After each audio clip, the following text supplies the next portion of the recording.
इसी के साथ रिटायर्ड कर्नल दिनेश नैन है, डिफेंस एक्सपर्ट है, वो भी हमारे साथ जुड़ चुके हैं। Retired wing commander Praful Bakshi साहब है, वो भी हमारे साथ जुड़ चुके हैं, डिफेंस एक्सपर्ट है। इसी के साथ अमजद अयूब मिर्जा जी एक्टिविस्ट है पीओजेके के, वो भी हमारे साथ जुड़ चुके हैं। डॉक्टर सज्जाद बुखारी जो है पत्रकार है पाकिस्तान के, वो हमारे साथ कुछ देर के बाद जुड़ेंगे। लेकिन तब तक आप सभी का बहुत बहुत स्वागत है।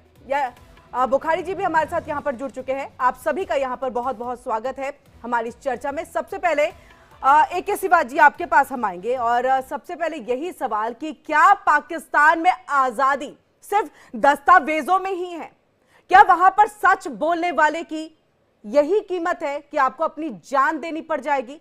इसलिए आज जो अब सच्चाई सामने आ रही है, अब तक तो ये चल रहा था कि चलिए कहीं गायब हो गए हैं, लेकिन लगातार ये बात सामने आ रही है कि उनके साथ कुछ बुरा हुआ है और बुरे में अब ये बात निकल करके आ रही है कि उन्हें फांसी दे दी गई है। लेकिन आधिकारिक पुष्टि नहीं है, लेकिन क्या सच्चाई बोलने वालों की यही एक कीमत है पाकिस्तान के अंदर? हाँ बिल्कुल, देखो किरण, सच्चाई क्या है, पाकिस्तान का जो माहौल रहा है जब से पाकिस्तान इंडिपेंडेंट हुआ है तो हरदम पाकिस्तान की फौज ही इसको कंट्रोल करती रही। आधे टाइम तो पाकिस्तान की फौज ने डायरेक्ट रूल किया है और आधे टाइम उसने पीछे से एक ट्रिक अपना ली है कि enjoy all authority without responsibility. और ये भी सच्चाई है, आज तक कोई भी प्राइम मिनिस्टर अपना पूरा टेन्योर पार नहीं कर पाया 5 साल का। अब हो क्या रहा है कि ये जो यूट्यूबर थे ये एक कंस्ट्रक्टिव क्रिटिसिज्म कर रहे थे, ये एक दिखा रहे थे कि भाई पाकिस्तान और भारत दोनों आजाद एक ही समय हुए थे, भारत कहां से कहां निकल गया और पाकिस्तान के हालात क्या हैं। वो ये कंपेयर कर रहे थे कि अगर पाकिस्तान भी ऐसे कुछ करे तो वो भी इंप्रूव कर सकता है। और वो खुद नहीं बोलते थे, वो रिएक्शन देते थे अवाम का, ये लोग बोलते थे, लोग बताते थे कि भाई ऐसा क्यों हो रहा है, इस कैसे पाकिस्तान एक प्रकार जा सकता है कंस्ट्रक्टिव क्रिटिसिज्म के माध्यम से। मगर पाकिस्तान में कोई भी क्रिटिसिज्म को तो मानता नहीं। पाकिस्तान की आर्मी के अगेंस्ट अगर कोई उंगली उठाएगा तो उसको तो जेल में बंद कर देंगे। अब ये जब शोएब चौधरी है, साना अमजद है और ये बाकी जो ट्यूबर्स हैं, अब ये गायब हैं 2 वीक से, पता नहीं इनको कहां ले जाया गया है, जिंदा है मरे हैं। अगर ये हैं तो इनको दिखाया जाए। मैं 2 बातें अलग बताना चाहता हूं किरण, जो सबसे बड़ी इंपॉर्टेंट है इसके अंदर। अब सच्चाई यह है कि कल IMF ने जो पाकिस्तान का एक प्रकार से ग्रोथ थी जीडीपी की, वो 3.2 से डाउनग्रेड के 3% कर दी। इनकी इकोनॉमी आज बुरी हालात के अंदर है, इनकी जो इंडस्ट्रियल एक्टिविटी बहुत ही ज्यादा वीक हो गई है और इनकी जो फाइनेंशियल ग्रोथ है वो ना के बराबर है। और ऐसे में ये यूट्यूबर तो यही दिखा रहे हैं कि भी जो ग्राउंड पे हो रहा है। और ये सच्चाई, political instability, Imran Khan jail से, जो कि मोस्ट पॉपुलर लीडर है, उसको जेल में बंद किया। वो यहिया खान की यादात दिला रहे हैं कि जो 1971 में हुआ था वो रिपीट हो सकता है। तो ये पाकिस्तान को समझना चाहिए कि 4 चीजें पाकिस्तान में हो रही हैं। इकोनॉमिक क्राइसिस है, पॉलिटिकल इंस्टेबिलिटी है, आतंकवाद बढ़ रहा है और इनके जो बॉर्डर हैं वो एक प्रकार से महफूज नहीं है, स्पेशली अफगानिस्तान को लेके।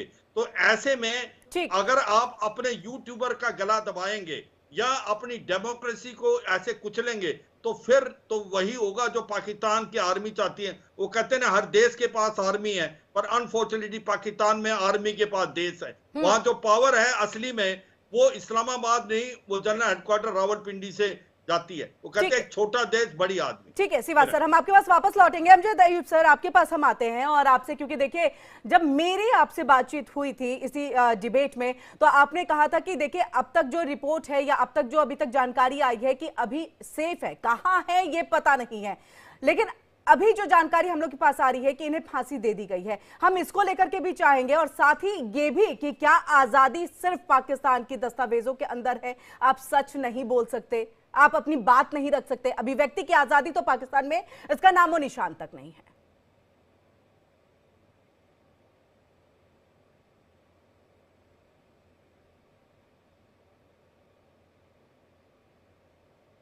अमजद जी, आपको अनम्यूट करना होगा।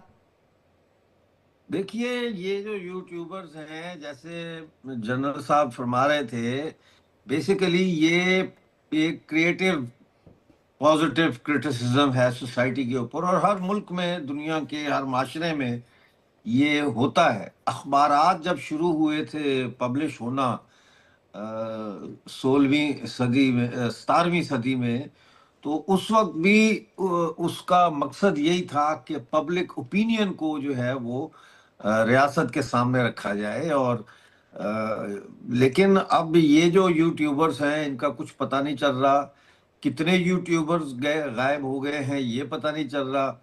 कोई कह रहा है 24 है, कोई 50 तक भी बता रहे हैं। आज मुझे फोन आया था पाकिस्तान से, उन्होंने कहा डॉक्टर साहब तकरीबन 50 यूट्यूबर्स जो है वो ऑफ हो चुके हैं, और ये दायरा बढ़ता चला जा रहा है। और जाहिर है कि फौज के बारे में इन यूट्यूब चैनल्स के ऊपर लोग खुल के इजहार राय कर रहे थे। इंडिया के बारे में साफ पता चल रहा था। लोग यहाँ तक कह रहे थे यूट्यूब चैनल्स पे जिनके इंटरव्यू लिए कि मोदी को प्राइम मिनिस्टर होना चाहिए पाकिस्तान का भी, या ये कह रहे थे कि मोदी को पाकिस्तान दे दे वो ठीक कर दे, मतलब है। और इंडिया की तारीफ, कश्मीर की तारीफ, तो लोग हैरान हैं पाकिस्तान के कि भारत चंद सालों में, यानी कि एक डेकेड भी नहीं हुआ पूरा, और इतनी तेज रफ्तारी से तरक्की कर गया है। और पाकिस्तान उसी अरसे में इतना ज्यादा क्राइसिस का शिकार हो गया है। तो अब ये है कि इन यूट्यूबर्स का कुछ पता नहीं चल रहा कि ये कहाँ हैं, और मैं समझता हूँ पाकिस्तानी गवर्नमेंट को डॉक्टर इस मामले सज्जाद को बुखारी सीरियस लेना चाहिए। जी, डॉक्टर सज्जाद बुखारी जी, आपके पास हम आएंगे सर। और क्या भारत की तारीफ से पाकिस्तान चिढ़ गया है? इसीलिए यही सबसे बड़ी वजह है कि आज यूट्यूबर्स जो तारीफ करते थे उनको गायब कर दिया गया, वीडियोस डिलीट कर दिए गए, और जो जानकारी मिल पा रही है इसकी आधिकारिक पुष्टि तो आप भी कर सकते हैं, यानी आपको ज्यादा पता भी होगा है कि नहीं है इस दुनिया में कि फांसी की सजा दे दी गई है, कि आप सच बोलेंगे तो पाकिस्तान में फांसी की सजा है। अस्सलाम वालेकुम, नमस्कार तमाम पैनलिस्ट को हमेशा की तरह। और मैं आज उम्मीद ये करता हूं कि जिस तरीके से आपने कर्नल साहब का और ये जो आपके महात्मा गांधी हैं, जो ये प्रोफेसर साहब है मिर्जा साहब, इनकी जो आपने इतनी तवील तकरीर सुनी है और उनको इंटरप्ट नहीं किया है, मुझे ये उम्मीद है कि आप मुझे इंटरप्ट नहीं करेंगी और सच सुनेंगी। सबसे पहले मैं आपको थोड़े से आदाद शुमार बताता चलूं, जो आदाद शुमार शायद आप लोगों के इल्म में नहीं है। पाकिस्तान में इस वक्त टोटल जो यूट्यूबर्स हैं उनकी तादाद है 30,826, जो टोटल हमारे यूट्यूबर्स की तादाद। और इस वक्त जो जनवरी 2024 में पाकिस्तान में जो तादाद शुमार के मुताबिक 30% लोग जो है वो यूट्यूब देखते हैं, और 64% लोग जो है वो इंटरनेट यूजर्स हैं। पहले मैं आपकी तादाद और ये चीजें भी बताता चलूं ना, ताकि फिर गुफ्तगू सही हो सकती। अब आ जाते हैं जी, अब आपने यूट्यूबर्स की बात की तो मैं थोड़ी आपकी आंखें खोल लेता हूं कि यूट्यूबर जिनको आप पत्रकार भी कहते हैं, यानी जर्नलिस्ट, सहाफी भी कहते हैं, तो आपका द हिंदुस्तान टाइम 28 दिसंबर 2024 को बाकायदा तौर पर दर्ज करता है, मेंशन करता है कि दुनिया में 7वां खतरनाक मुल्क हिंदुस्तान है जो सहाफियों के लिए गैर महफूज है, और 2015 से अब तक 40 सहाफियों को कत्ल कर दिया गया बेदर्दी से। ठीक है जी। और 4 यूट्यूबर्स जो कोई बर्थडे सेलिब्रेट करके आ रहे थे पार्टी से, उनको गाड़ी से कुचल दिया गया। अब आपको मैं और थोड़ी सी आपकी आंखें खोलता हूं।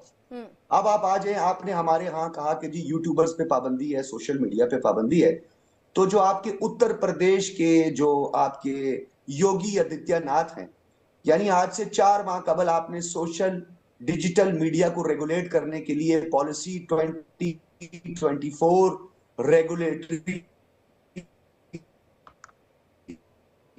अथॉरिटी बनाई, जिसमें anti national content doctor Sajjad, मुख्तस किया। डॉक्टर सज्जाद, इनको क्रिमिनल, ठीक है, मेरी आवाज पहुंच रही है डॉक्टर सज्जाद।